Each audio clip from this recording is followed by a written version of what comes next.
Hey there, Mr. Sapora here, Introduction to Teaching. And this is the second part of our History of Education in the United States lecture series, whatever you want to call it. I really encourage you guys to attend the class meeting to get this information because a lot of this is going to lead to really good, solid discussion. I have a lot of discussion prompts in here, but I'm going to quickly go over it as a video as well, just so that it is out there and you have it. Last week, we talked about sort of the real historical period of education in America, the early period, right, the colonial period before we even had a constitution, and then the early national period from the formation of our country through the early 1800s, and then the common school movement, which really led to public schools as we have them today. We also kind of saw in that section a little bit of the purpose of school taking shape and changing, right? The early purpose of school was to educate basically white males about religion and reading, writing, and math. And that was pretty much it. School was a place where you really didn't participate, you were talked to.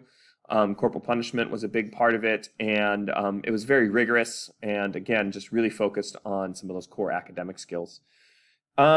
Switching gears, through the early national period, we saw it steer away from religion with the formation of the Constitution and separation of church and state. We saw the federal government, move education towards the state level, but there was some federal government involvement there. And then we also saw it, again, just being, though, a heavy focus still on reading, writing, math. And with the common school movement, with the movement towards public schools, there was more of a purpose in that it would be schools would serve as not just for reading, writing, and math, but also to educate the entire population on civics, on customs, on society, right? How to have a peaceful society that's cohesive, and the way to do that is through public education, so everybody's on the same page. With so many immigrants coming into the country during this time, right? 4 million showing up in the mid 1800s. That's like a 20% population increase in just immigration alone. There was also learning the language, and again, learning the customs. And we live in a democracy, so informing people enough that they could be good citizens and participate in that democracy. Still important today. Okay, so high school really wasn't a part of this. We're talking about primary school. And while elementary school has a fairly clear purpose and a well-defined objective, right? And even though those objectives maybe have changed from just being able to read, write, and do math to, social customs, how to behave properly, how to be a good citizen, how to be part of a society. Those are all sort of elementary school things still, though, right? In many ways. And those are the kind of the things that you learn in kindergarten through 6th grade. So those are the objectives, right? Social integration, social norms, civics, things like that, reading, writing, math. So what is the purpose of high school, or what they commonly refer to as secondary school? Why are you here still in school? What purpose does high school specifically serve that is different from, let's say, elementary school? Or is it just an extension of that and those skills? So that's what we're going to get into here, looking at a bit of the history and kind of focusing on some of the modern history as we move into today. So the first real public high school was in Boston. It was in 1821, and it's called the English High School. It was set up specifically there for boys not attending college. So this was just going out into society, and it felt like we needed to focus some more on some general life skills there. So while there was English, math, history, and science, you also had things like bookkeeping, surveying, right? So some trade things, and then just some, accounting, sort of health and things like that were kind of worked into this during this time. Again, trying to create just a better citizenry and a better society through public education. Taxpayers did not feel high school should be free, though, during this time. There was a big pushback against this. They felt like, okay, we can pay for school for little kids, but I'm not paying for a 16-year-old to go to school. These issues still persist today that hold over from this time. For instance, in 1900, 1 in 10 students that went to high school actually attended college. So 90% of high school students did not attend college. But the majority of the curriculum that they receive in school is still college prep style curriculum. It is still English, math, history, stuff that you would need for a college career, but maybe not a trade career. And these issues, again, as I say here, still persist today. Right? Much of our education in secondary are really academic skills and maybe not as much life skills. And often hear students say that. So again, what is the purpose of high school? Is high school just college prep? Is it to prepare you for life? Is it to prepare you for a specific job in a specific field or a trade? Well, yeah, we'll keep discussing this. Okay. In 1892, we had the National Education Association. It's an association that's still around today. Formed a committee called the Committee of 10. And this committee was to answer this question. What is the purpose of high school? What are we doing here exactly in secondary or high school? Students who planned to go no further than high school needed content and teaching methods the same as those college bound. This was their finding. And interestingly enough, the committee was composed of only college professors and administrators. There were no high school teachers, right, in this commission. And there were no just everyday citizens or people even as well. So this committee of 10 decided that even high school students need the content and the teaching styles that you would need if you are going to college or going to be in college. They believed in this idea of faculty psychology, so that strengthening the minds was more important than content. You don't need geometry in your everyday life, but what you need are the problem-solving skills that geometry teaches you. You need to flex that muscle in your brain in order to make it stronger. And this will increase your faculty, your capacity psychologically, right? This will make you mentally stronger as a person. That still, that principle and that justification for what we do is still around today, right? 130 years later, basically. I'm not saying it's incorrect. I'm just throwing it out there. Different curriculum would, so if students had a different curriculum, right? If by the time we got to high school, we said, okay, you're college bound, you're not college bound. We're going to have two different sets of curriculum, two different sets of standards. They worried that allowing for there to be different sets of curriculum, and we're going to talk about tracking in a minute, would create different classes of society and damage national unity. What I mean by different classes, I mean different social classes, which is what America has been trying to get away from since its inception, kind of, at least for white people. Sorry, kind of true. So the idea that, all would be equal and have the same opportunity, and that we do not have a nobility in this country, that you can rise up through the ranks through hard work. So we need to give everybody the same opportunity so that then they can demonstrate later in life if they want to what they're capable of. Okay, any thoughts on that? Well, seeing this is a YouTube video, we'll move on. In 1918, the NEA issued another report.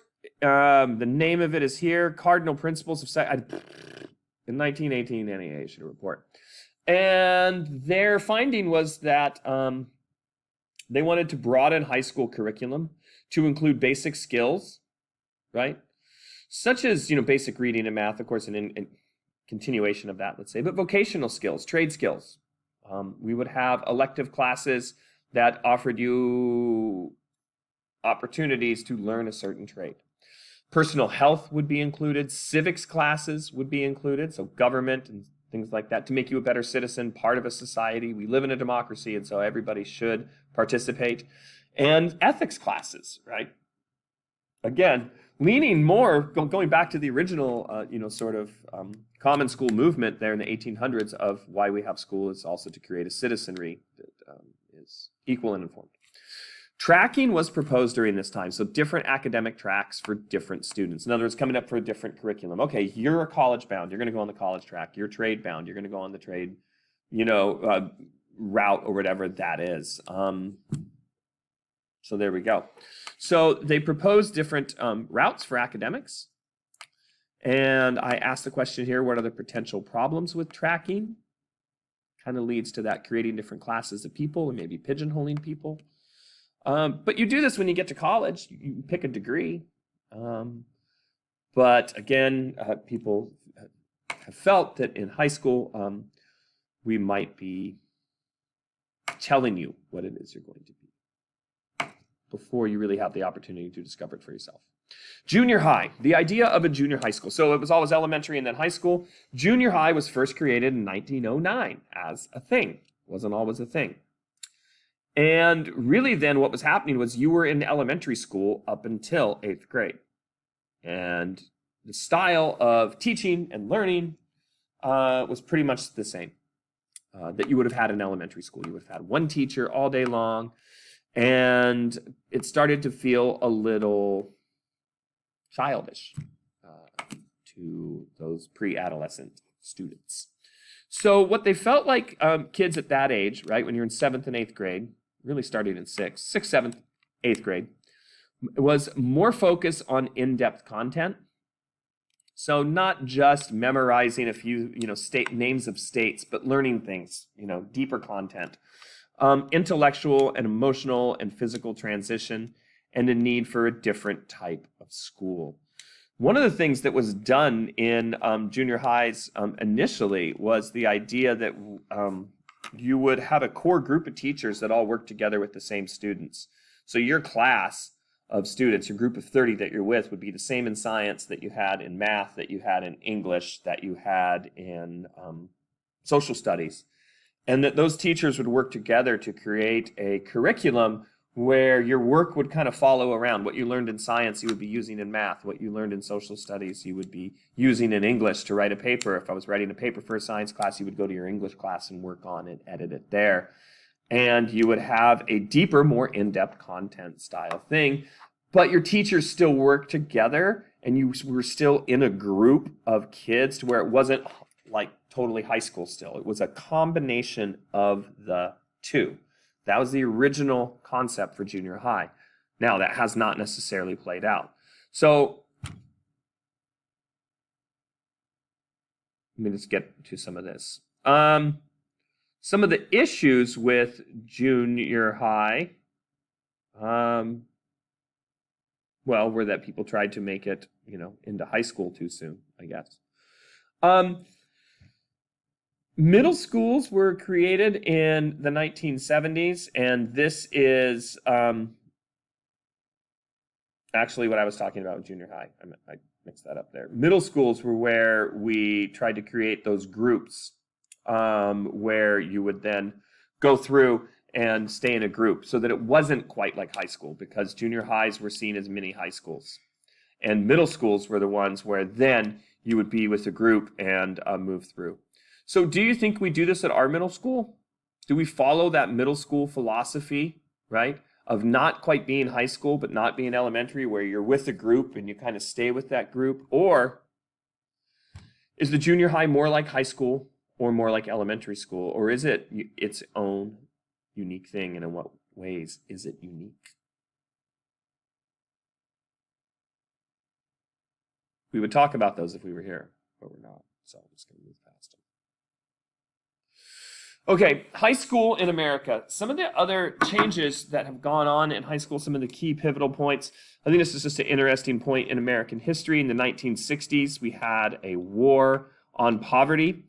Many people felt like the United States was becoming a nation of haves and have-nots. And the problem was exacerbated by an economy that required ever-increasing skills for its workers.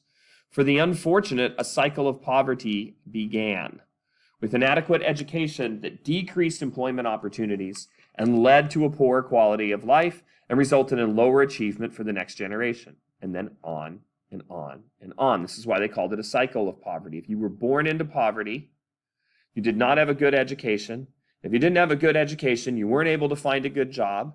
And then that led to you being poor and having a poorer quality of life. And then you have kids and have a family, and you're poor, and your kids grow up in that, and it just repeats itself.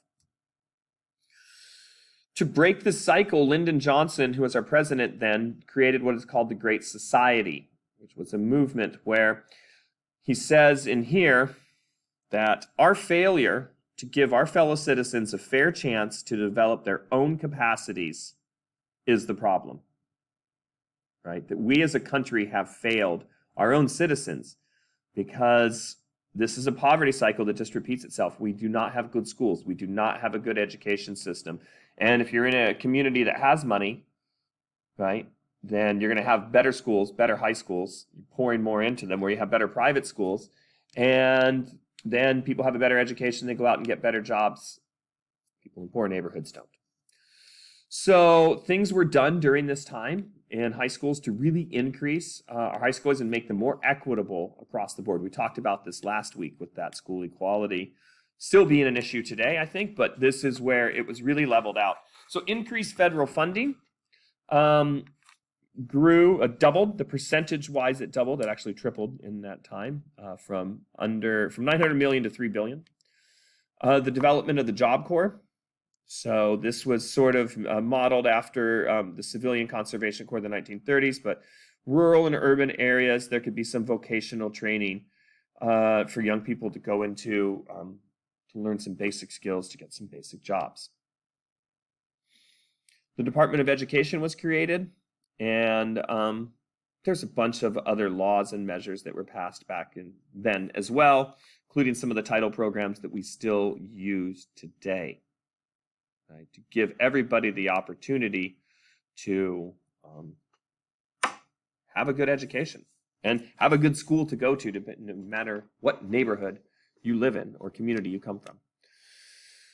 Okay, so that was a big milestone in kind of leveling out high schools across the country and providing funding and structure and classes and teachers and all those things. So now we have that.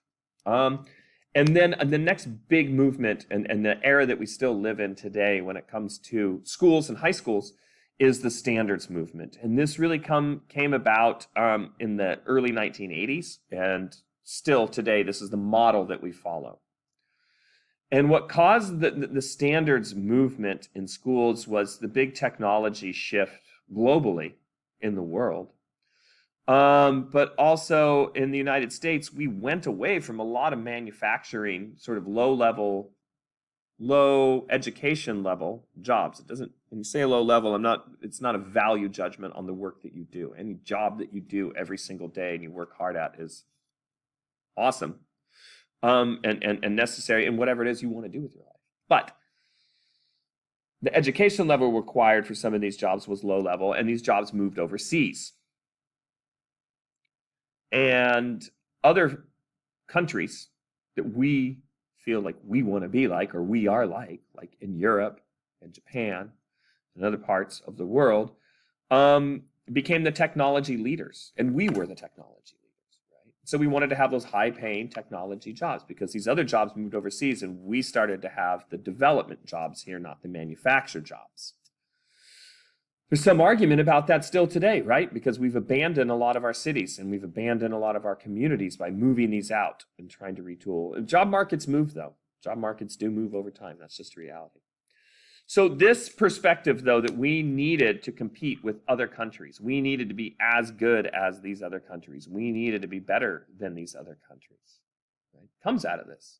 So at the same time, well, many of us say, well, we want all those manufacturing jobs back, but we want to be the best in the world. Well, the best in the world are the ones that are developing, not necessarily manufacturing. Probably you can do both. Our ability to rise to this moment is still debatable today. In 2001, there was the No Child Left Behind Act passed, and I'll talk about that in a second, but I do have a link to that here as well. So let's get into what the Standards Act actually asks of us to do. For the standards movement. The standards movement pushes for clear, measurable standards for all school students. We still operate on these today. We still have our state standards. We have our Common Core national standards. We have next generation science standards. We'll learn more about these later. This is where this comes from. Clear, measurable standards. Students will be able to ... And that is what we do as teachers. We write these out. SWABAT. All teenagers will receive a meaningful high school diploma that serves essentially as a public guarantee that they can read, write, I misspelled right? I just typed this thing, okay? Right, and do basic mathematics at a level which might be useful to an employer. This is moving away from that sort of civic good and moving more into you are a skilled worker with a specific set of skills that we have standards to test you against and stamp you with that say you can do. That's really what this movement is. All students in the standards movement are believed to be capable of learning and meeting high expectations. The No Child Left Behind Act really set up really high standards. And again, that was 2001 when that was passed. And it set those standards to be achievable by 2014, I believe. Yep. And we weren't even close to meeting those goals. It's great to have high standards, but your standards can sometimes be unreasonable. Much like we saw with the National Education Association with their Committee of 10. Who makes these standards? Who writes these things? Often they're academics. Often these are people with PhDs, all of them college professors or college educators or college administrators that come up with these standards. And yes, idealistically, we want everybody to achieve high standards. We want to push everybody to achieve high standards, right? We want to give everybody the opportunity to achieve high standards. Not everybody is a PhD. Not everybody is a bodybuilder. Not everybody, right, is a cliff diver. So we can discuss that in a minute. High school graduation examinations. High school graduation basically hinged on examinations. And those equal high stakes tests. In other words, to graduate high school, you need to pass a high stakes test. It's not enough to have gotten good grades all the way through, K through 12, and then high five on the door out. That's not enough anymore. You have to pass a test. And it's a complicated, difficult test. They do this in other countries. They do this in Europe. And they have different names for it and things like that. That's often their, their examinations that they take at the very end, and people get really stressed out about it and study for it. Here, we often take them our junior year, I believe. Start to. Try to knock them out. And they've changed over the years, but these are difficult, hard tests that a lot of students do not pass still. But that comes from that standards movement, and we still operate on that today. Again, it's not enough to just go, I've been here for 12 years and I've passed all my classes. Can I get a diploma? You have to show us that you can do these skills. And the standards for these skills is really high. In fact, I circled it right here.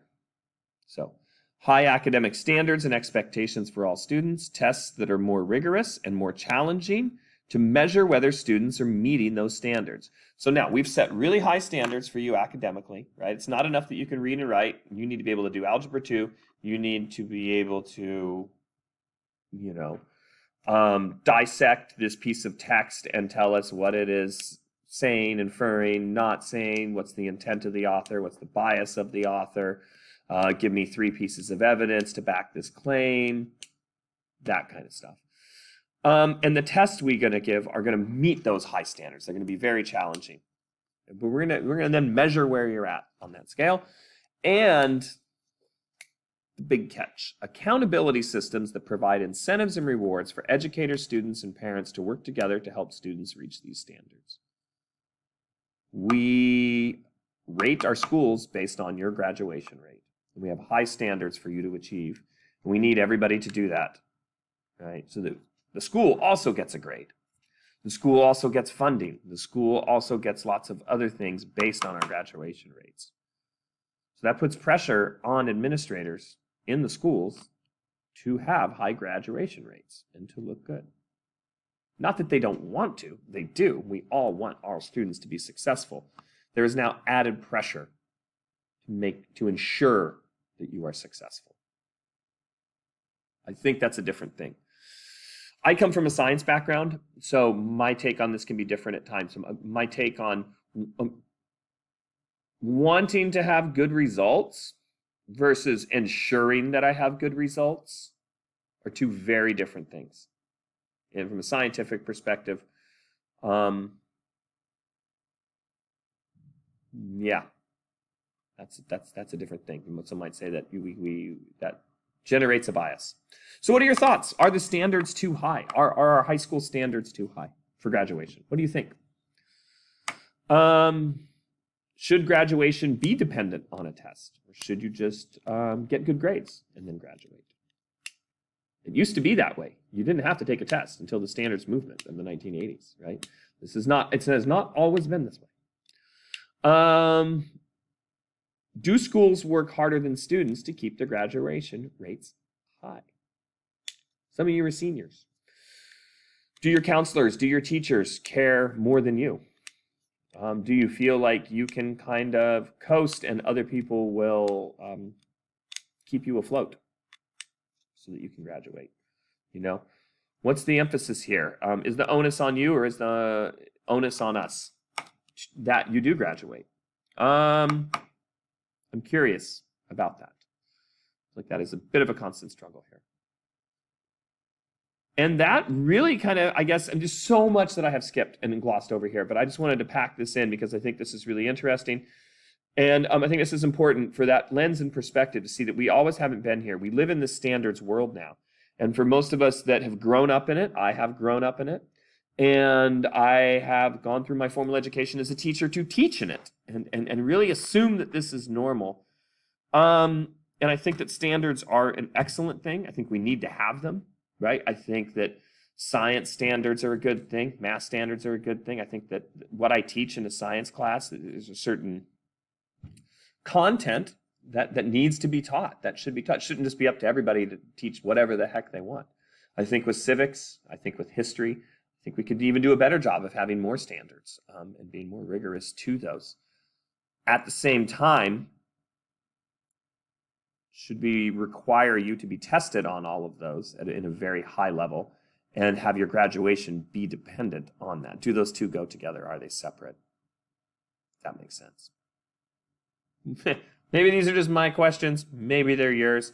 I think this would be a great class discussion that we're going to have in class. So hopefully you're not watching this video and hopefully you're just in class doing the discussion. If you are watching this video, 27 minutes in, must have done a halfway decent job. I messed up that middle school part a little bit, but you've forgiven me by now. All right. I'm not sure exactly what the assignment's going to be for this at the end, but I'll post that with this video when I sort that out. Laters, y'all.